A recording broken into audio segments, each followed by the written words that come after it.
breaks my heart that they had no sympathy towards kids.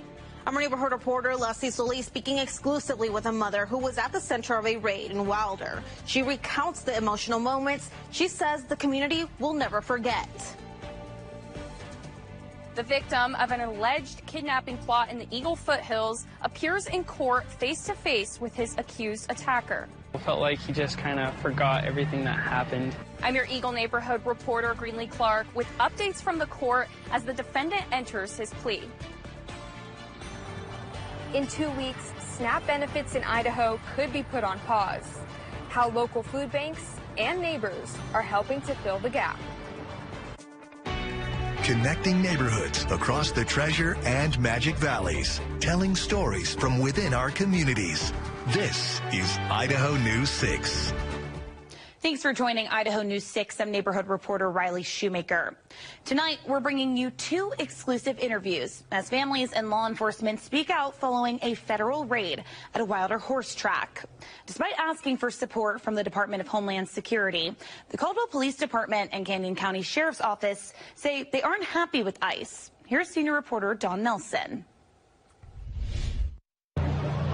I know there's fear. I know there's anxiety. I know that people are thinking the worst right now, that ICE is going to come into their dairies, they're going to come into their fields, they're going to come into their ranches and just do a mass deportation. That is not the case. But we do uphold the rule of law here. Caldwell Police Chief Rex Ingram sat down exclusively with Idaho News 6 and felt compelled to address the statements by DHS and ICE that caused confusion. That statement alleged that ICE dismantled a criminal network involving illegal horse racing, animal fighting, and gambling. We just want to reiterate that the statement that the Department of Homeland Security put out could not be farther from the truth. This was an FBI-initiated operation, not a Department of Homeland Security operation. But Ingram says ICE agents were asked to get involved as agencies moved in during a horse racing event where hundreds of families were present. As we've reported, owners of the track had a permit for horse racing, but betting remains illegal. ICE ultimately took more than 100 people into custody who they say are living in the country without proper documentation. The FBI issuing an updated statement today about that raid, but we at Idaho News 6 pressed further. The agency first denied that children were zip-tied during the operation, writing, quote, reports suggesting children were zip-tied or hit with rubber bullets during the October 19th FBI-led operation in Wilder are completely false. We then sent the FBI this photo, shared to Idaho News 6 by the girl's mother. She says her daughter, who is seen zip-tied in this photo, is a 14-year-old U.S. citizen. The Bureau then modified their statement saying no young children were zip-tied or hit with rubber bullets. The agency has not clarified what qualifies as a young child.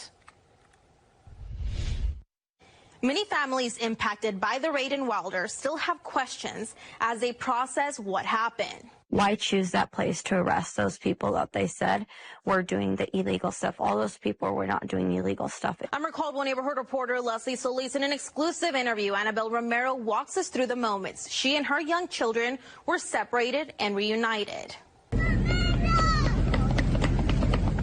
These are Annabelle Romero's kids. It honestly broke my heart to see my kids running towards my sister-in-law and my sister. Like, my kids didn't deserve to go through that at all. Romero says she'll never forget what she experienced Sunday when panic broke out among hundreds of families at a horse race event at La Catedral Arena in Wilder. Once I heard screaming and running, I panicked a little bit. I was like, well, what do I do?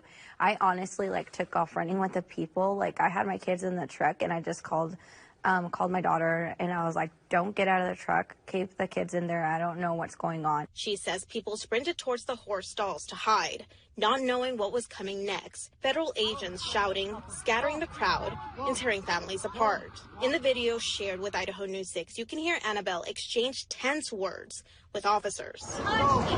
Don't touch me!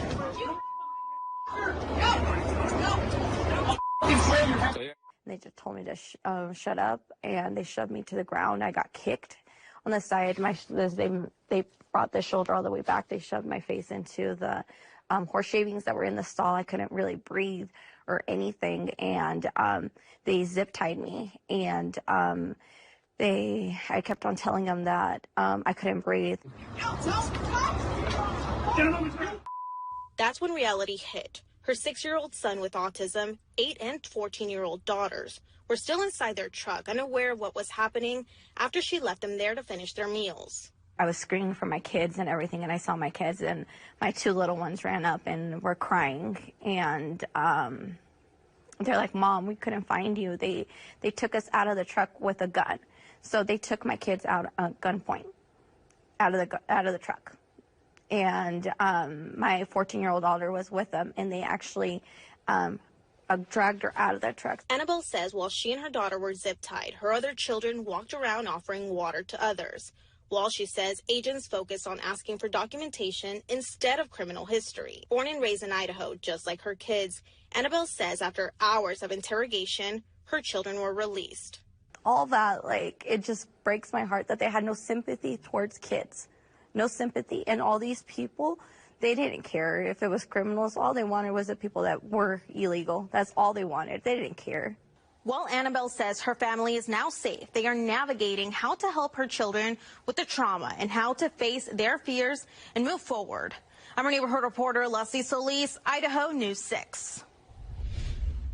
Today, another one of the 5 individuals arrested and facing federal gambling charges in connection to the raid appeared in federal court. I was there. Prosecutors claim Cesar Orozco served as a backpack courier who collected wagers on race day. These pictures shared in court documents. Orozco is a legal permanent resident of the U.S. with no criminal history and a number of friends and family who attested to his character through letters. Based on those facts, the judge determined he is not a serious flight risk and granting him pre-trial release. However, he must surrender his passport, avoid any communication with the other 4 defendants, and not leave the state. A preliminary hearing is set for October 28th at the federal courthouse. This is a developing story, and our large team of neighborhood reporters will continue to follow it for you. You can always find the very latest and all our coverage at idahonews6.com. The government shutdown is now the second longest in U.S. history. A Republican-led stopgap funding bill failing again in the Senate today. The bill would fund the government through late November. It needs 60 votes to advance. Today, only 54 votes were in favor. Major cuts to Medicaid and expiring health care subsidies remain the major sticking points. Come November, millions of Americans are at risk of losing critical benefits. The U.S. Department of Agriculture says SNAP has about $6 billion in a contingency fund. But November SNAP benefits are expected to cost a total of around $8 billion. Boise Bench neighborhood reporter Sahana Patel explains how local food groups are working to stay afloat. About 130,000 Idahoans rely on food stamps. And in 2 weeks, SNAP benefits could be suspended. I'm your Boise Bench neighborhood reporter Sahana Patel. And with the government shutdown now in its 3rd week, local food banks are feeling the pressure. And neighbors are stepping up to help. How many kids are going to go to bed without dinner that night? Wednesday marked 22 days since the government shutdown paused federal funding. If it's not reopened by November, the Idaho Department of Health and Welfare will temporarily pause the Supplemental Nutrition Assistance Program, better known as SNAP. That means in 2 weeks, Idahoans who depend on those food stamps could lose that financial support. Because it's also going to impact the food banks, schools, everything else. It's not just, us as individuals. It has a long-term effect on everyone. Families will have to turn to other resources to put food on the table. But James Thompson with LADA says it won't be enough. And then they're just going to be losing out on a lot of the essential items that food banks don't have. So the things like diapers, baby formula, a lot of good produce that they could get through the SNAP program. Thompson says his team is prepared for now, but they're already feeling the pressure. We're giving them a good amount of food. We're already hearing clients saying, that's it. Alyssa Zimmerman, who once relied on SNAP herself, says she knows firsthand how devastating this pause can be for families. When I was on it, it was a lifesaver. It was the difference between whether or not we had dinner on the table that night or had the ability to eat. 2 years ago, she started the 208 Food Mutual Aid group on Facebook. It's an opportunity for if somebody has leftover food that they're not going to eat, whether they cooked it, whether it's leftovers from a restaurant. It's the opportunity for them to give it away. It's also an option for people in the community to request help and get help when it's needed. She says in just the last few weeks, the group has added 400 new members, bringing the total to 1,900, many of whom depend on SNAP benefits. You know, it's a supplemental income. It's for the people who do work 40 hours a week and, you know, are struggling to feed their kids and keep food on their table and pay rent. Democrat and Republican leaders at both the state and federal levels are criticizing one another over the halt in federal funding. There's so many people commenting, how can I help? How can I help? How can I help? That's the point when, you know, our leaders need to take a step back and say, okay, if the community is willing to come together, why can't we? If you are in need of food assistance, you can find resources on this story on idahonews6.com. I'm your Boise Bench neighborhood reporter, Sahana Patel, for Idaho News 6. In Garden Valley, wildfire risk is causing homeowners to be dropped from their home insurance or watch their premium skyrocket.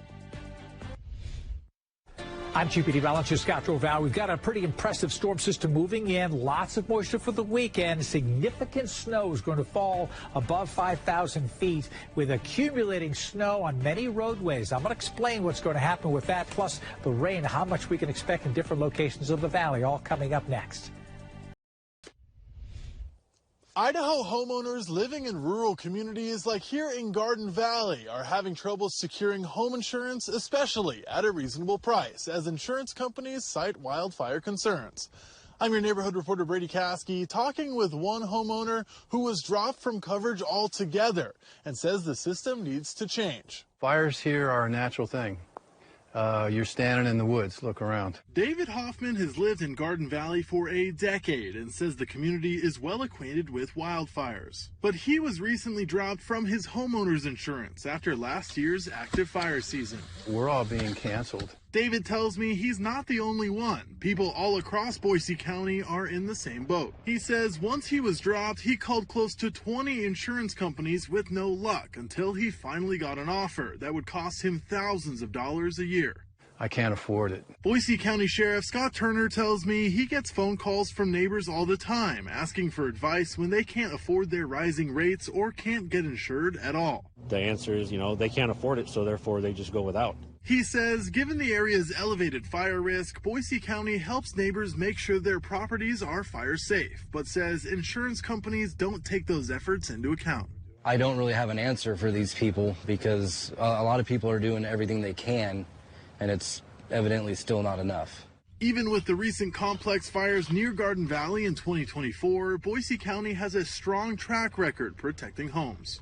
Very seldom do we lose a structure to a wildland fire. And for residents like David, the huge rate increase feels unwarranted. I'm 70 years old. I've never had a claim. Why you keep upping my insurance? You're taking me out of my realm. Now he's working with his mortgage company to find an insurance solution, calling on lawmakers to push for widespread change. I tried contacting a District 8 representative, but didn't get a response. This affects the majority of Idaho. Most of Idaho's rural. So it affects people from here to Canada. This is a big deal. Insurance companies need to stop being bullies and taking advantage of people financially. Reporting in Garden Valley, I'm Brady Caskey for Idaho News 6. Scott Dorval with your Idaho News 6 forecast. Good evening, everyone. It's a cool night with 47 degrees, but it's not going to be as cold as previous nights. Temperatures staying up just a little bit each day, but wow, what a nice day we had today, right? Temperatures warming nicely into the 60s in the valley, 50s and 60s in the mountains. Here's what's going on McCall. Blue skies with the high clouds that came in. Of course, in the Magic Valley, we had a lot of cloud cover in the Wood River Valley, but that's going to clear away. We're going to be back to a sky like this tomorrow. 57 today, 57 tomorrow in McCall, 59 on Friday. Cloud cover will come in late in the day, and overnight after midnight rain showers are going to come in on Friday night to Saturday, and then Saturday just 100% chance of rain, and then Saturday night just after midnight we're going to turn it over to snow in those higher elevations, and those snow levels are going to drop even into the McCall area where we could still see 2 to 3 inches of snow before Sunday and Monday is done. So Sunday morning, and again on Monday morning, you have to watch out for some slick roadways as we have a chance for snow showers and chilly conditions. And a similar setup at Redfish Lake, Wood River Valley, between Sun Valley, Galena Pass especially, to be plowing the roads. We could be talking about 8 to 12 inches of snow in those higher elevations above 7,000 feet specifically. But look at this, 60 degrees on Thursday, 62 on Friday, 38 on Monday. This is a big temperature drop. We get rain later in the day. Saturday turns over to snow Saturday night. Again, accumulating snow is likely, and winter driving conditions in Idaho's higher elevations. Highway 75 and 21, Highway 55, anywhere above 5,000 feet. Definite winter conditions, and in the early morning hours when the sun is not up, late at night, Sunday night and Sunday morning, and then again on Monday morning, we're talking about slick roads all the way down to 4,000 feet potentially. So there's the cloud cover that's moving over us right now in southern Idaho, but that's going to slide to the east, and look what's coming in from the west. This is our atmospheric river, first targeting Vancouver Island. This push right here is going to swing on in and start to hit the Pacific Northwest with the successive pushes coming in. Looks like two main events. As we get closer, we're going to be able to pick through this atmospheric river and tell you what's going to hit us. I see two events coming in, one on Saturday, one on Sunday. I'm going to add a third event, which could come in during the day on Monday.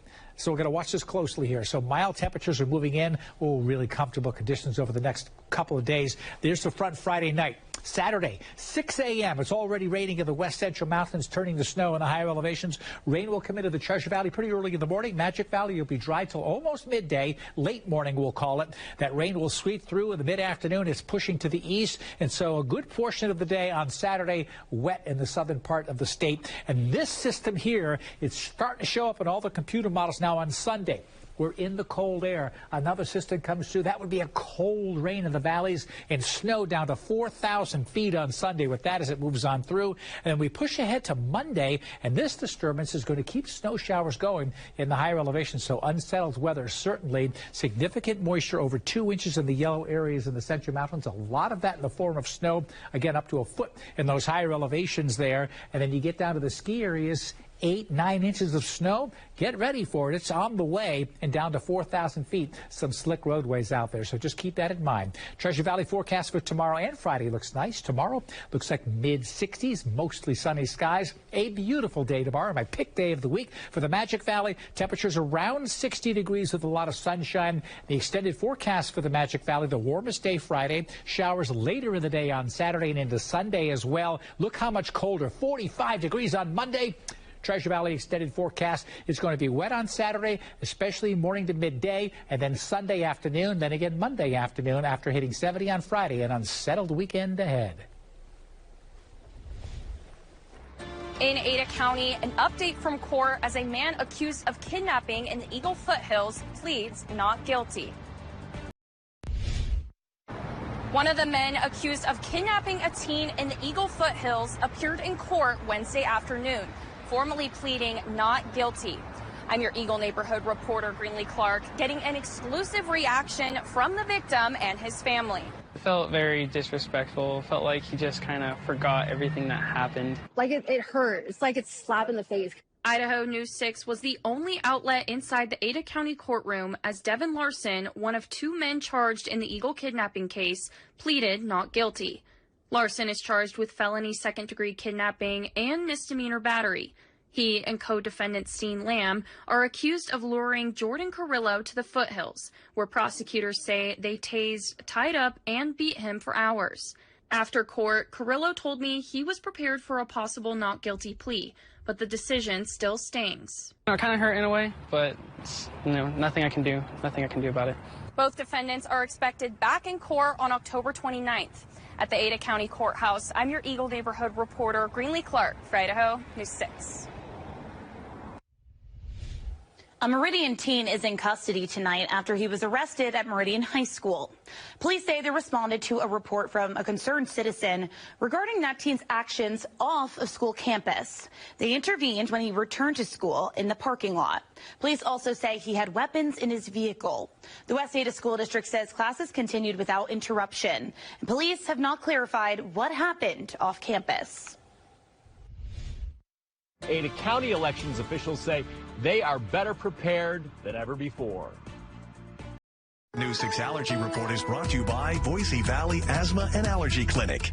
All right, here's a look at the Allergy report. I mentioned yesterday the freeze out of the desert should knock the pollen count down, and that's certainly been the case, down to 14. So this could be it. This could be the end of the pollen season. It really should be. And so I wouldn't expect this number to go much higher, especially with rain coming in over the weekend. But tomorrow and Friday, we may still be dealing with a little bit of sage, but the end is near for the pollen count.